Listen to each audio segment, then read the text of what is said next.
We know that if we're not putting back into ourselves, it becomes harder to genuinely give love, support, and care to others because we're not giving it to ourselves. Mhm. You're listening to Rise Above, a Rogers Behavioral Health podcast, where we sit down with Rogers experts who are changing the way the world views mental health and addiction.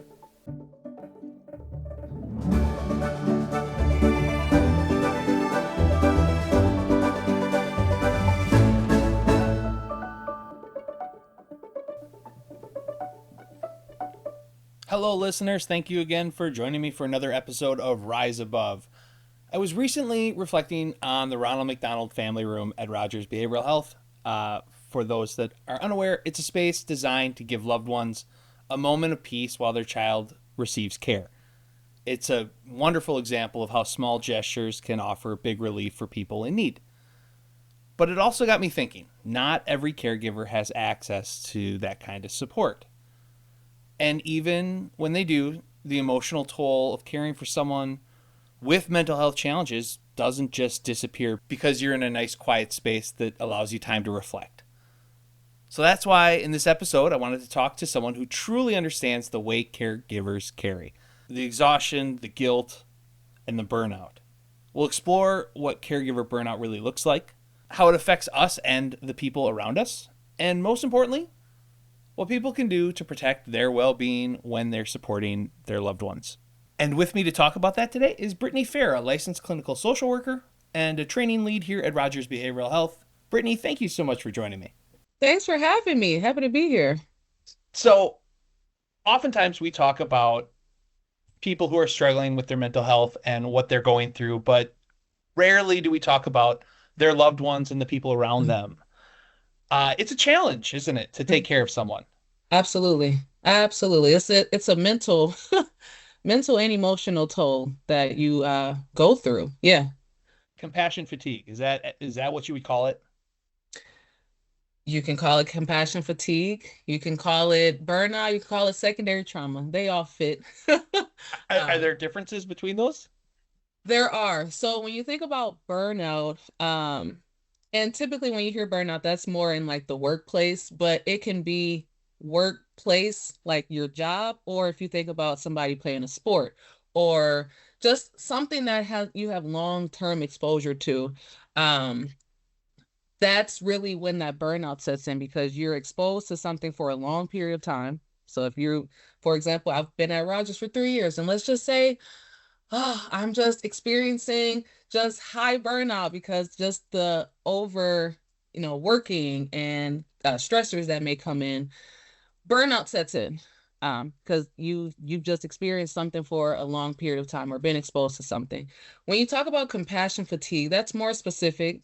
When you work with someone who, like in a residential setting or in the hospital setting, when you are taking in their emotions and things that they're dealing with, almost like a secondary trauma, you're taking that on, your compassion fatigue becomes heightened because it's like you want to show up, you want to be compassionate, you want to relate and feel what they're feeling, but it's like, okay, how much can I take?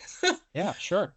So mentally and emotionally, it and it happens a lot quicker than burnout, because you can leave that situation or that person and go do something else. But like your job, you come back to it every day, every single day. So there is a difference in burnout and compassion fatigue, but they both take a toll on your mental and emotional capacity. So, are there things we can do to, I don't want to say prevent compassion fatigue, maybe it can prevent, but help with compassion fatigue? Yeah, yes, absolutely. We with our team at Rogers, we like to talk about something we use like completing the stress cycle. And so if let's just say, for example, you give me a story about an experience you've gone through. Compassion fatigue can set in because not only am I dealing with what I have to deal with personally, but I'm also supporting you and taking on what you're dealing with. So in that moment, once we're done discussing and having our time, completing the stress cycle looks like, all right, what do I need in this present moment? Do I need to take a walk? do I need to talk to someone else to kind of just breathe and settle myself, my emotions that may have come up when talking to you. So there are different things. Some people do breathing exercises, meditation, drinking water, whatever it looks like, just pulling themselves out of that situation to kind of get themselves back to that level that they may have been at when they started talking to you or someone else, who may have brought like a challenge to them. And now, what about burnout? And now we're talking even people that aren't not taking care of people, but just going to work every day, as you said. Yeah. Does burnout, is it different?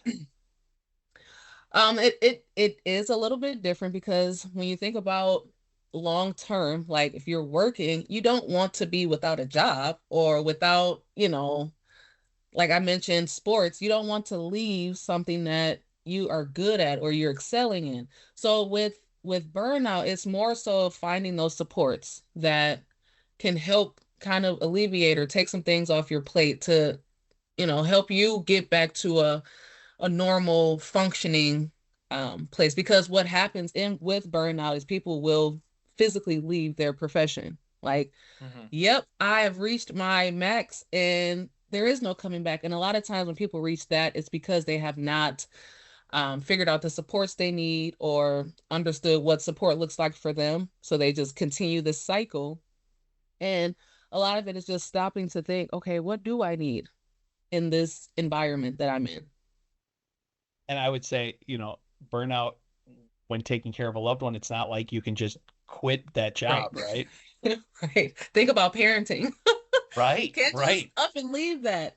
So it's really figuring out who do I have in my corner? Friends, family, other parents in the community. Like, hey, let's have a mother's community group or a parents community group or whatever that looks like to really help like balance. Yes, parenting is going to happen, but do you have that support to say, yeah, I'm going through the same thing.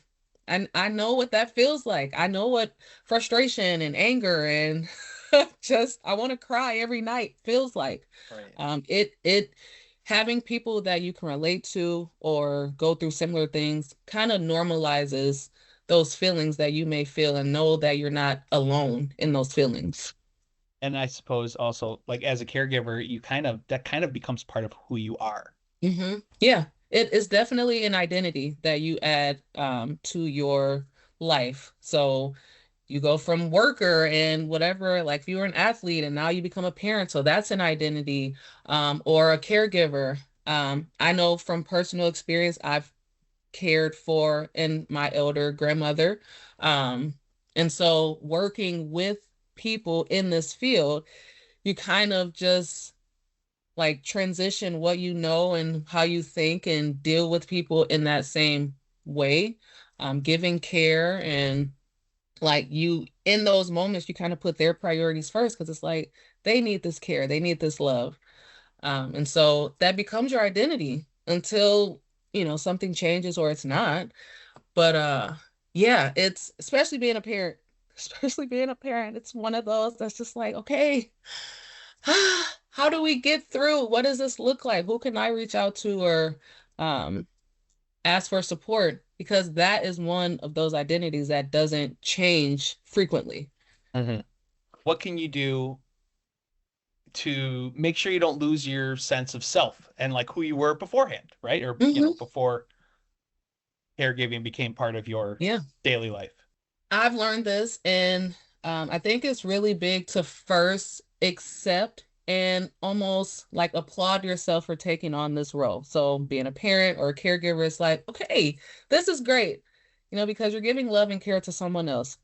But then it's also like putting up boundaries or having a routine for yourself to say, all right, once my kid is asleep or once I'm not with the person I'm giving care to, what what fills me up?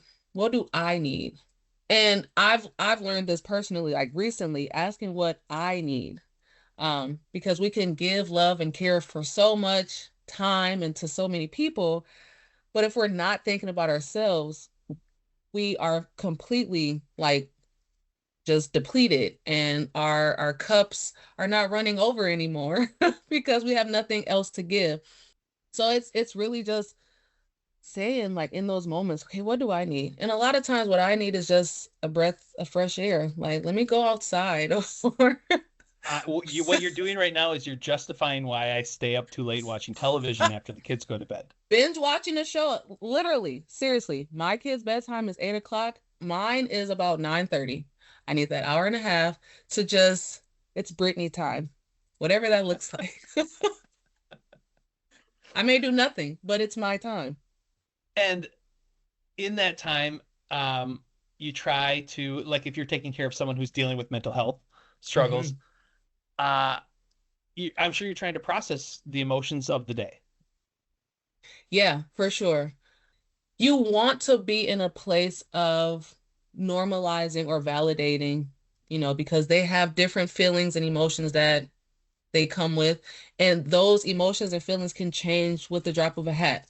So it's not that they're sad for this amount of time. Like they can be sad and then we can make a joke and they laugh and then they go back to sadness and then something else comes up and they're confused. And so it's really stepping back and saying, for one, these are not my feelings, my emotions. So I don't want to project or put anything on this person that they don't need, from me. So I want to be as present as possible. And so then in that space, you validate, like, I hear what you're saying, or I'm so sorry you're going through that. How can I be of support or help for you in this moment? Or what are some things that you've done to kind of help you in the past, if this is something you've gone through before?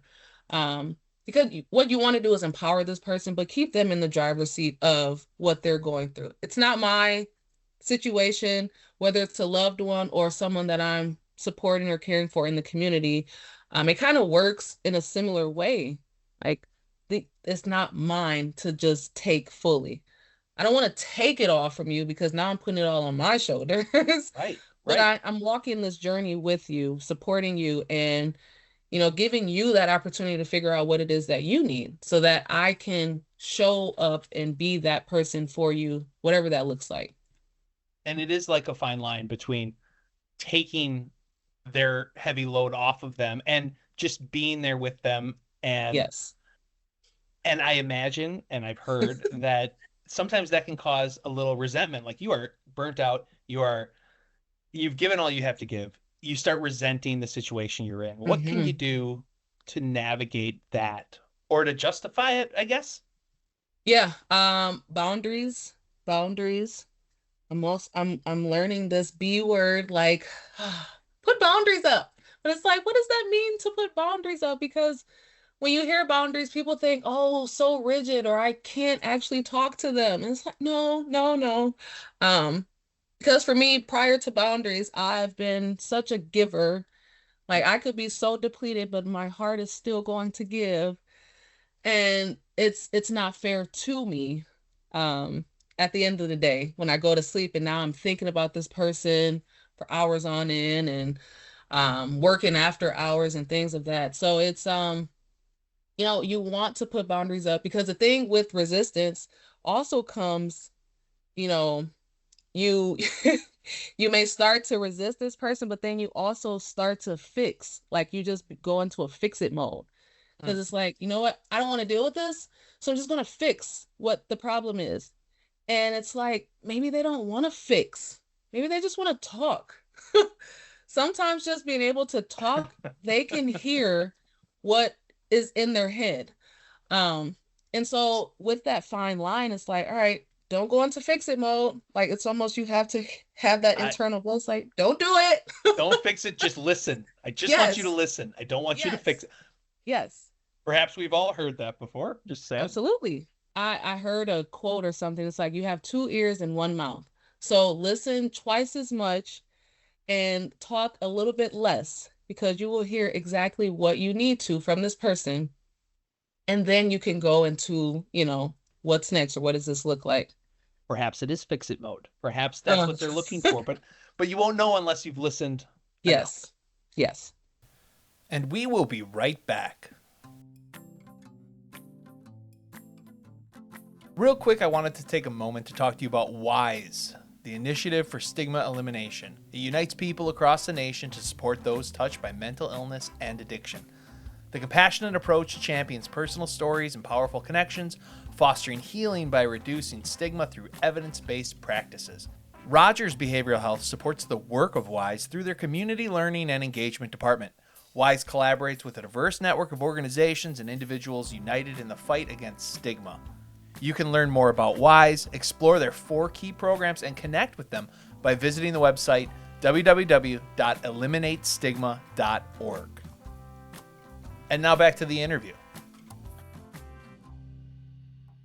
We talk about creating boundaries, but like if you're the parent of a child dealing with mental health issues, it's really hard to put up a boundary with your own child, right? Yeah. But that, I think you mentioned it, but like peer support groups, that's where that becomes so important. Yeah, with kids, a big thing with kids that have mental health challenges is seeing that kid as like the central mark and then putting supports, positive supports around them. So you have the parents, you have the schools. If you have a faith-based community, that could be something. If they're involved in a sport or extracurricular activity, you put that in place because as a parent, like you said, putting up boundaries are hard for your kid. They are. But if you have the supports around, you can have those conversations.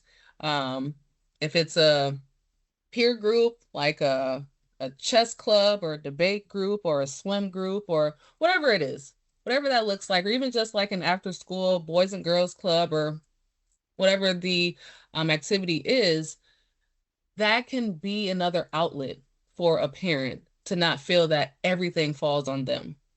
Now, of course, you establish boundaries in the home, but it also helps the parent to learn more, about the mental health challenge that a kid may be going through because they may not have the knowledge by themselves. So if like a kid is autistic or is if they're older and has depression and a parent just doesn't know, some of these groups, there are educational groups out there to help with learning more and how to actually have conversations and figure out a plan for the home.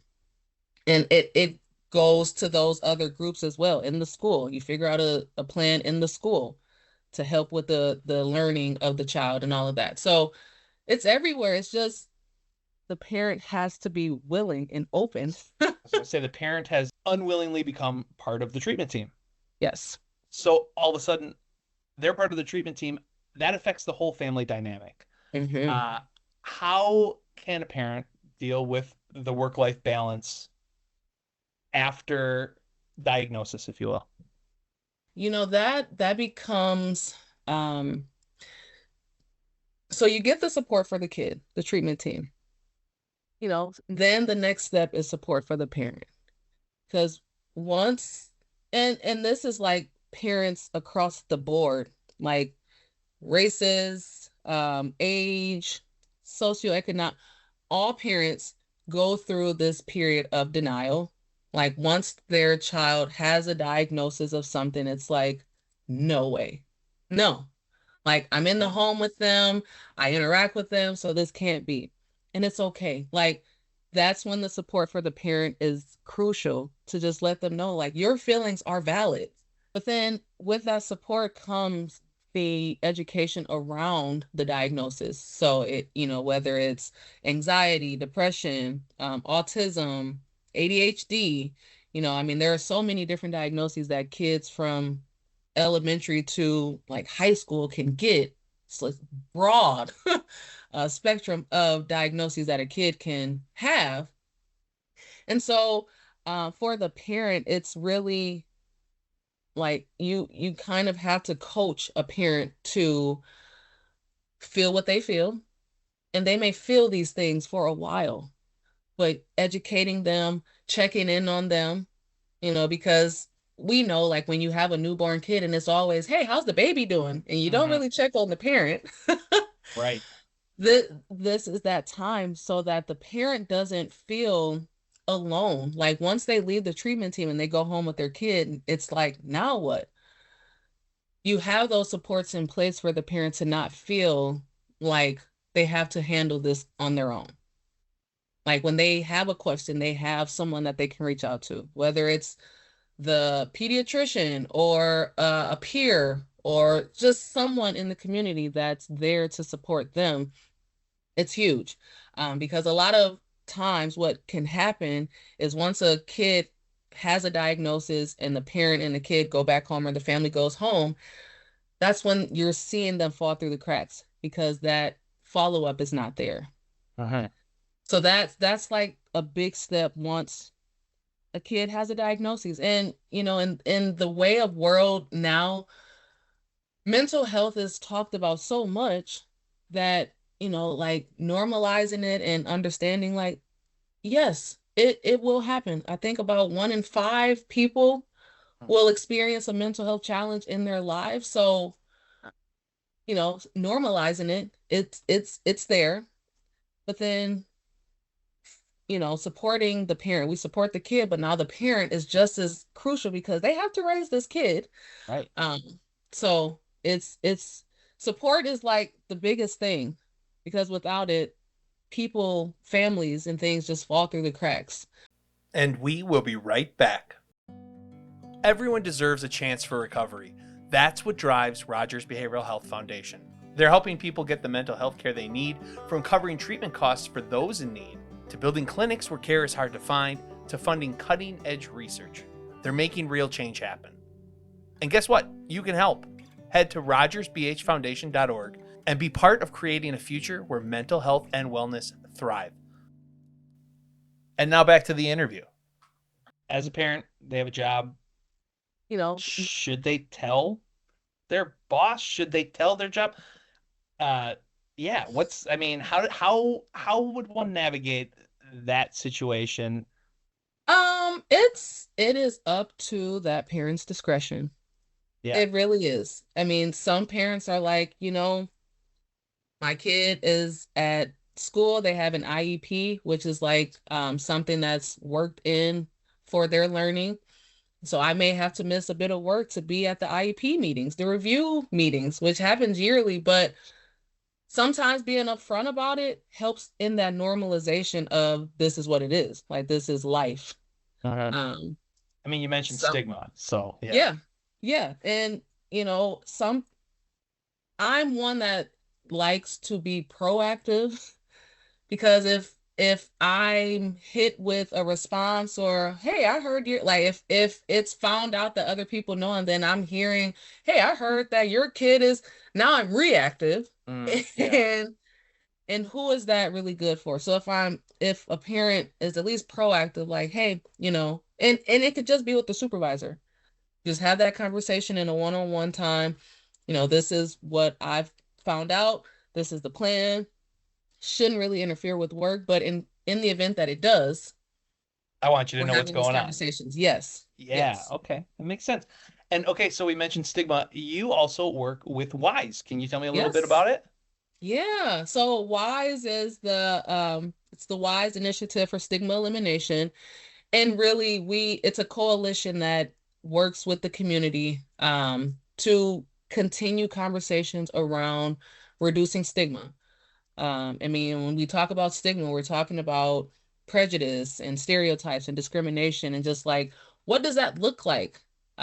Even oppression, when an organization is backed by power, um, it it it's alive, it's around, like it's something that you're not going to get away from. So if we continue to have these conversations, we partner with different people in the community, um and what makes it pretty great is we're all talking about the same thing, but we may have different ways of reducing stigma. So there may be a grassroots organization out there. There may be a well-established organization out there that are doing things differently to come to the same goal.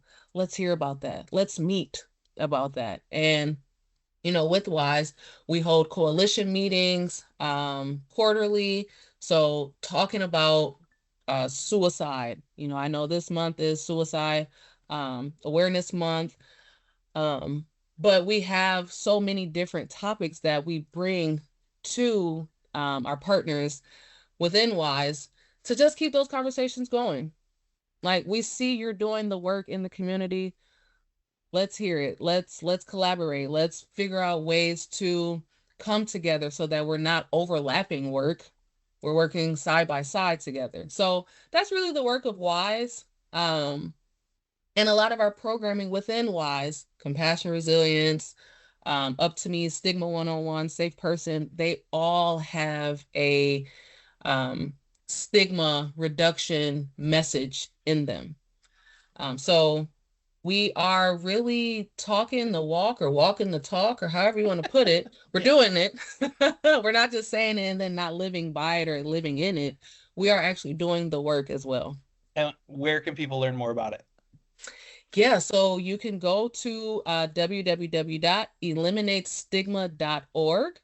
And within that website, you'll find all of our programs. We have endless recovery stories from people who have gone through Rogers, but it really it brings in that stigma aspect or concept. And I mean, there are just many things that you can just look through. You can probably navigate the Wise website for hours because there are just so many different things. We have trainings. We do so much. So I won't talk too much on it because I want people to actually go and look and what you're saying is this is the elevator pitch for Wise. Absolutely. Just given us. Absolutely. Cue in my background music, but it's already there because we're kind of way out. But yeah, if you just have time and want to learn a little bit more, definitely recommend the Wise eliminatestigma.org website. You'll find all great information and resources. Brittney, thank you so much for joining me today. I really appreciate the conversation. Absolutely. Thank you, Andy. Thanks for having me. This was great. I love talking about this whenever I can. So this was an honor. Thank you so much. Thank you. Well, listener, thank you again for joining us for another important conversation. Whether you're supporting a loved one through mental health challenges or if you know someone in that position, we hope this episode offered a little bit of insight, validation, and maybe some practical tools to help you navigate the emotional weight of caregiving. Just remember you're not alone and your emotional well-being matters as well. So thank you again for listening to Rise Above, a podcast from Rogers Behavioral Health. And as always, if you or someone you care about is struggling with a mental health or substance use disorder, visit rogersbh.org for a free mental health screening. Thanks again.